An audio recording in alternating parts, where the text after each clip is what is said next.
আপনারা যারা টবে আম গাছ রোপণ করেছেন বা রোপণ করার কথা ভাবছেন, টবে আম গাছ রোপণ করলে কতটা সাকসেস হতে পারবেন? কোন কোন জাত টবের জন্য সবথেকে ভালো?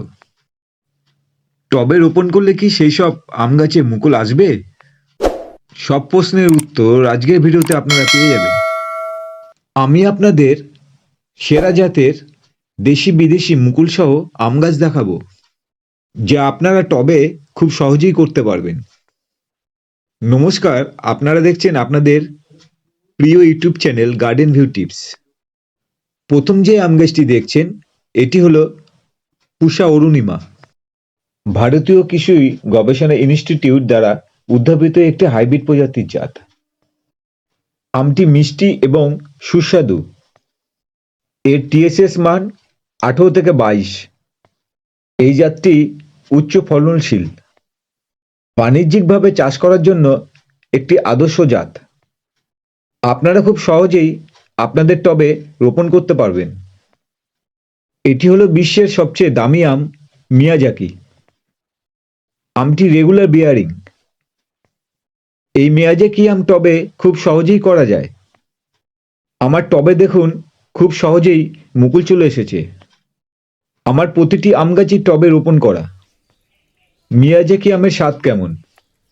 আমি মিয়াজাকি আম খেয়ে দেখেছি, খেতে অত্যন্ত সুস্বাদু, খুব সুন্দর ফ্লেভার আছে। আপনারা খুব সহজেই টবে রোপণ করতে পারবেন। তবে সঠিক চারা গাছ আপনারা সংগ্রহ করবেন। মিয়াজাকি আম গাছের বিশেষত হলো এর কালার এবং টেস্ট। প্রপার সানলাইটে যদি গাছ রাখেন, তাহলে আমের কালার অসাধারণ সুন্দর হবে।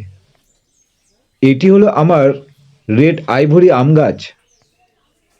হাতির দাঁতের সাথে সাদৃশ্য থাকার জন্য এর নাম রাখা হয় রেড আইভরি। আমটি দেখতে অসাধারণ সুন্দর। আপনারা টবে খুব সহজেই করতে পারবেন। গাছটি আমার টবে রোপণ করা আছে। এটি ফলের ওজন 2 থেকে 3 কেজি পর্যন্ত হয়। রেড আইভরি আম খেতে কেমন? এই আমটি খাওয়ার সৌভাগ্য এখনো আমার হয়নি। আমার এই গাছটির বয়স 3 বছর। এবারই প্রথম মুকুল আসলো। আমি আপনাদের রেড আইভরি টেস্ট করে বলবো আমটি খেতে কেমন। পাশে যে গাছটি দেখছেন, এটি হলো বাড়ি 4। এটি বাংলাদেশের কৃষি গবেষণা ইনস্টিটিউট থেকে উদ্ভাবন করা হয়। এই আমটি রেগুলার বিয়ারিং, প্রতি বছরই ফলন পাবেন। ছোট গাছেই অধিক ফলন পাওয়া যায়। আপনারা টবে খুব সহজেই করতে পারবেন। আমটি খেতেও খুব সুস্বাদু। এবার আপনারা যেই আম গাছটি দেখছেন, এটি হলো থাই কাটিমন। একটি 12 মাসি আম। আমটি খেতে অত্যন্ত সুস্বাদু। কাটিমন আমের বৈশিষ্ট্য হলো গাছে ফল থাকা অবস্থায় আবার মুকুল চলে আসে। অফ সিজনের বেস্ট আম হলো এই কাটিমন। 12 মাসি আমের মধ্যে এটি একটি সেরা জাত। আপনারা টবে খুব সহজেই এই কাটিমন আম রোপণ করতে পারবেন। এবার যে আম গাছটি আপনাদেরকে দেখাবো, এটি হলো থাইল্যান্ডের সবথেকে বিখ্যাত একটি আম, কিং অফ চাকাপাত। আমটি রেগুলার বিয়ারিং। আপনারা প্রতি বছর ফলন পাবেন। আপনারা টবেও খুব সহজেই করতে পারবেন। অসাধারণ কালার এবং খেতে অসম্ভব সুন্দর এই কিং অফ চাকাপাত। আমটি খেতে কতটা সুন্দর আপনারা না খেলে বুঝতে পারবেন না।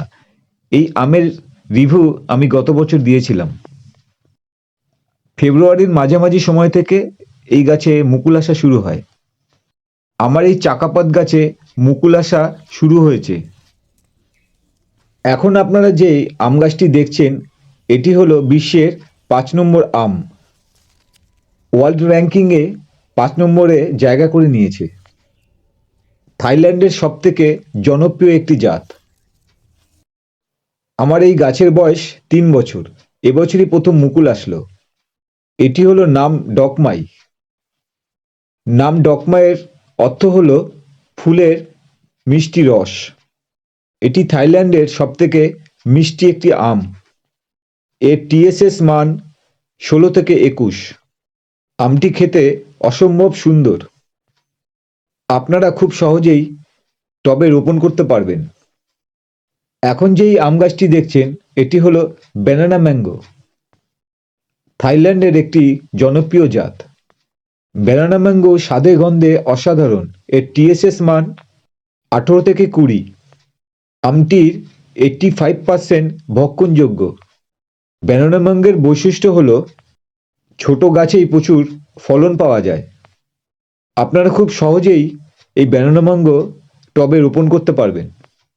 আমটি রেগুলার বিয়ারিং, আপনারা প্রতি বছর ফলন পাবেন।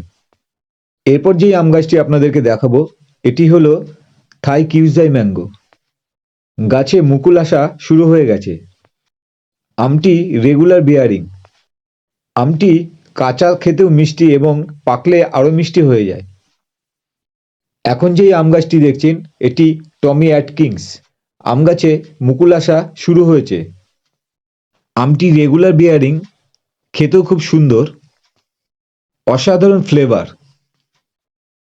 তবে মিষ্টতা খুব বেশি না হলেও খেতে অত্যন্ত ভালো। এই আমের বৈশিষ্ট্য হলো আমের কালার খুবই সুন্দর হয়। এই আমের মধ্যে শর্করার পরিমাণ খুবই কম থাকে। আপনারা খুব সহজেই টবে করতে পারবেন। এবার আমি যেই আম গাছটি আপনাদেরকে দেখাবো দেশি কালারফুল আমের মধ্যে সবথেকে সেরা একটি জাত। আমার আম গাছে মুকুল এখনো আসেনি, আশা করছি মুকুল এসে যাবে। এটি দেশি আমের মধ্যে সেরা একটি জাত। এটি হলো অম্বিকা। অম্বিকা আমের গড় ওজন ৪০০ থেকে ৬০০ গ্রাম হয়। এর টিএসএস মান ২০ থেকে ২১। আমটি লেট ভ্যারাইটি। আমটি খেতে অসাধারণ। যারা এই আম খেয়েছে তারা প্রত্যেকেই এই কথাই বলে এই আমটি খেতে অসম্ভব সুন্দর। আমি এখনো এই আমটি খেয়ে দেখিনি। আমার এই গাছে আম হলে আমি আপনাদেরকে টেস্ট করে বলবো এই আমটি খেতে কেমন। অম্বিকা আম আপনারা খুব সহজেই টবে রোপণ করতে পারবেন। পরবর্তী যে আম গাছটি আপনাদের দেখাবো সেটি হলো আলফানসো। ভারতীয় আমের মধ্যে সবথেকে সেরা একটি জাত। এটি রেগুলার বিয়ারিং নয়। আলফানসো প্রতি বছর ফলন হয় না। আমার এই গাছে গত বছর মুকুল আসেনি, তবে এবছর মুকুল আসার প্রক্রিয়া শুরু হয়েছে। আলফানসো আম টবে খুব সহজেই রোপণ করা যায়। টবে রোপণ করলে আপনারা খুব ভালো ফলন পাবেন। তবে টবের সাইজটা আপনাদেরকে বড় রাখতে হবে। ২০ থেকে ২২ ইঞ্চি বা হাফ ড্রাম সব থেকে ভালো হবে। এখন যেই আম গাছটি আপনাদেরকে দেখাবো এটি হলো অস্টিন ম্যাঙ্গো। এটি একটি বিদেশি কালারফুল আম। অসাধারণ সুন্দর কালার এই অস্টিন ম্যাঙ্গোর। আপনারা টবে খুব সহজেই রোপণ করতে পারবেন। আমার এই টবে অস্টিন ম্যাঙ্গোর মুকুল চলে এসেছে। আমটি খুব মিষ্টি না হলেও খেতে অত্যন্ত সুস্বাদু। গাছের বয়স ২ বছর, এই প্রথম মুকুল আসলো। এখানে দুটি পাশাপাশি দেশি আম গাছ আছে। এটি হলো আম্রপালি, গাছে মুকুল চলে এসছে। আম্রপালি রেগুলার বিয়ারিং, আপনারা প্রতি বছর ফলন পাবেন। এর পাশে এই গাছটি হলো মল্লিকা। মল্লিকা গাছে এখনো মুকুল আসেনি, আশা করছি মুকুল আসবে। আমি আমার টবে এই আম গাছগুলি রোপণ করেছি। সব গাছেই প্রায় মুকুল চলে এসেছে। আপনারা এই জাতগুলি খুব সহজেই আপনাদের টবে রোপণ করতে পারবেন। পরবর্তী ভিডিওতে আমি আপনাদেরকে বলবো আম গাছের মুকুল থেকে গুটি কিভাবে সেট করবেন, আম গাছে কি ফার্টিলাইজার ইউজ করবেন, এখন কি পিজিআর ইউজ করবেন, আম গাছে মুকুল আসলে কিভাবে ন্যাচারাল পলিনেশন করবেন। ভিডিওটি যদি আপনাদের ভালো লাগে তাহলে লাইক করবেন, আর নতুন বন্ধুরা যারা আমার ভিডিওটি আজকে প্রথম দেখছেন চ্যানেলটি সাবস্ক্রাইব করবেন। আজকের মতন ভিডিওটি এখানেই শেষ করলাম। আপনারা সবাই ভালো থাকবেন।